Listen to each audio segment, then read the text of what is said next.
আজ মঙ্গলবার মহানায়ক উত্তম কুমারের 96তম জন্মদিন। 1926 সালের 3 সেপ্টেম্বর উত্তম কুমার কলকাতায় জন্মগ্রহণ করেন। তার প্রকৃত নাম অরুণ কুমার চট্টোপাধ্যায়, পিতার নাম সাতকড়ি চট্টোপাধ্যায় এবং মা চপলা দেবী। 3 ভাই বোনের মধ্যে উত্তম কুমার ছিলেন সবার বড়। কলকাতার সাউথ সাবারবান স্কুল এসএসসি পাশ করে তিনি গোয়েলকা কলেজে ভর্তি হন। কলকাতার পোর্টে চাকরি নিয়ে কর্মজীবন শুরু করলেও পরে আর পড়াশোনা এগোয়নি। তার চলচ্চিত্র জীবন 30 বছরের।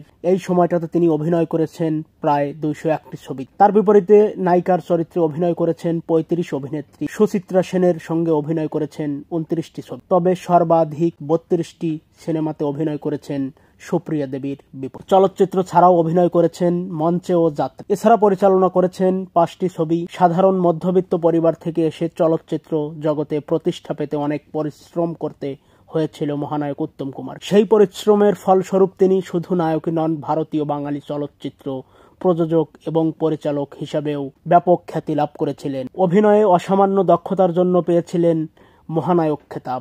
আজ এই মহানায়কের 96তম জন্মদিনে ভক্ত, শুভাকাঙ্ক্ষী, চলচ্চিত্রের সঙ্গে জড়িত সকলেই তার জন্মদিনে শুভেচ্ছা সহ তাকে বারবার স্মরণ করেছেন।